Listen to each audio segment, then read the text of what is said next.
गंगा किनारे बनेगा बिहार का सबसे बड़ा एक्सप्रेसवे जिस पर उतर सकेंगे लड़ाकू विमान।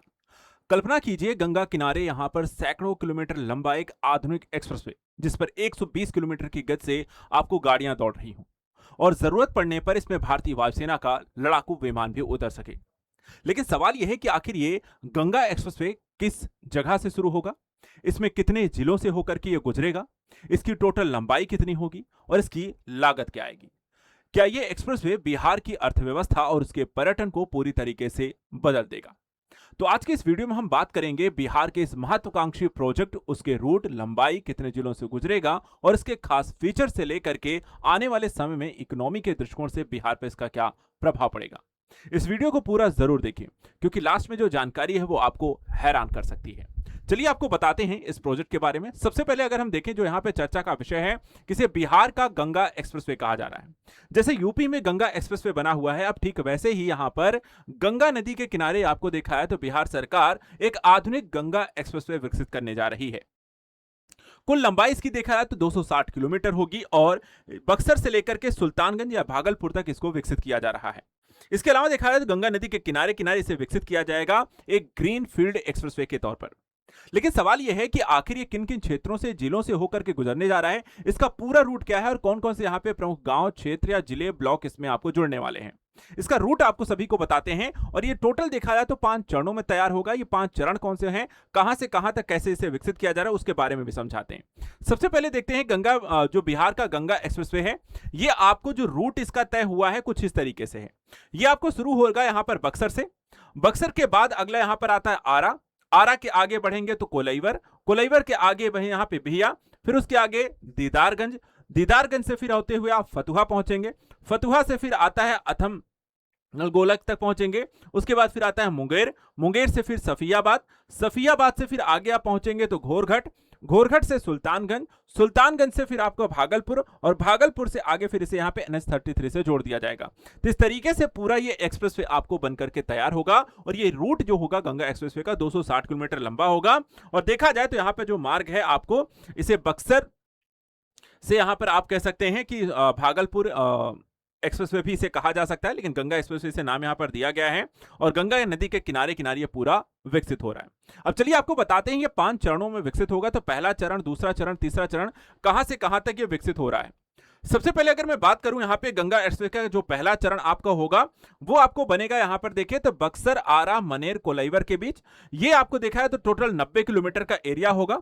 ये पूरी तरीके से नई सड़क का इसमें निर्माण किया जाएगा, एक्सप्रेसवे बनाया जाएगा जो ग्रीन फील्ड होगा। विश्वामित्र गंगा पथ यहाँ पर इसे नाम भी दिया जाएगा, जो कि यहाँ पर आगे चल करके आपको जेपी गंगा पथ से यहाँ पर इसे कनेक्टिविटी भी मिलेगी।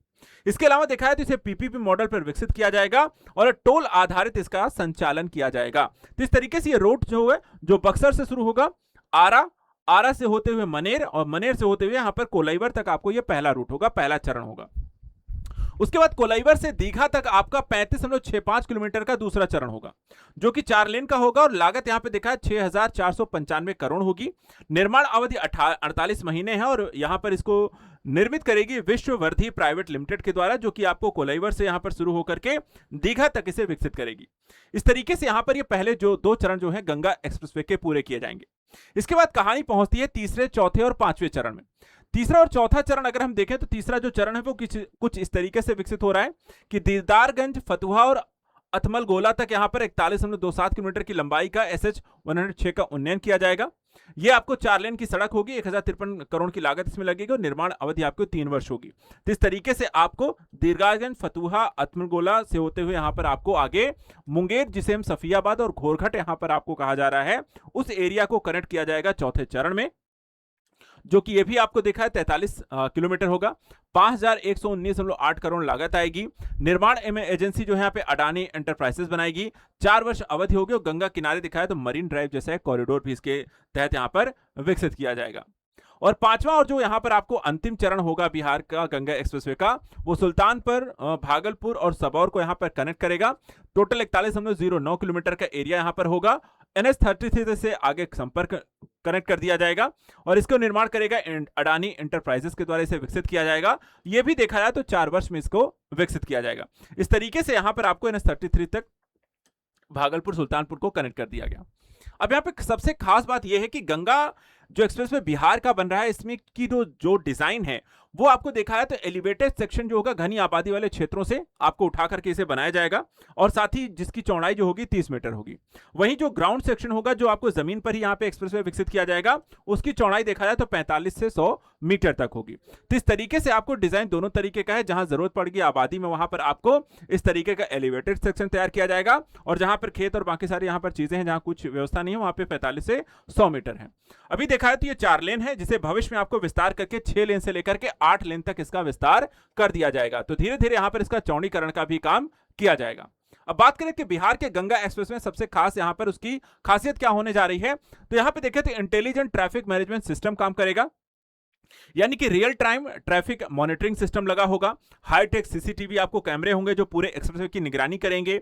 इसके अलावा स्पीड मॉनिटरिंग सिस्टम भी आपको यहां पर लगाया जाएगा। सुविधा केंद्रों के दृष्टिकोण से एक्सप्रेसवे के किनारे आपको फूड कोर्ट होंगे, पेट्रोल पंप होंगे, ईवी चार्जिंग स्टेशन, वर्कशॉप, विश्राम स्थल और ट्रक लेबाय और बसवे, और साथ ही साथ आपातकालीन यहां पर पार्किंग की व्यवस्था की जाएगी। इसके अतिरिक्त देखा है तो व्यू पॉइंट भी बनाए जाएंगे, जो गंगा नदी के मनोरम दृश्य को देखने के लिए आप वहां पर सेल्फी इत्यादि पिकनिक स्पॉट और पर्यटन को बढ़ावा देने के लिए आपको इस तरीके का विकसित किया जाएगा पूरी तरीके से, यानी पर्यटन को भी आकर्षित करने का ध्यान रखा गया है। इसके अलावा देखा जाए तो बिहार के लिए जो सबसे खास बात है सबसे लास्ट में कि इस एक्सप्रेसवे पे एयर कह सकते हैं वायुसेना का अगर हम कहें कि आपको लड़ाकू विमान को उतारने के लिए एक हवाई पट्टी भी तैयार की जाएगी, और इसके लिए एयर स्ट्रिप देखा है सबसे महत्वपूर्ण जो आपातकालीन हवाई अड्डे के तौर पर हवाई पट्टी के तौर पर इसका उपयोग किया जाएगा। यह भारतीय वायुसेना के लड़ाकू विमान इमरजेंसी लैंडिंग, टेक ऑफ, युद्धकालीन उपयोग और आपदा प्रबंधन के लिए महत्वपूर्ण रहेगा। एयर स्ट्रिप का जो रणनीतिक महत्व है कि आपको बैकअप एयर स्ट्रिप मिल जाती है। सरप्राइज और फ्लेक्सिबिलिटी, दुश्मन के लिए विमान और लोकेशन का अनुमान लगाना कठिन हो सकता है। राष्ट्रीय सुरक्षा के दृष्टिकोण से युद्ध के दौरान इसका प्रयोग किया जा सकता है, और सामरिक महत्व से पूर्वी भारत की सुरक्षा के लिए यहां पर महत्वपूर्ण होगा।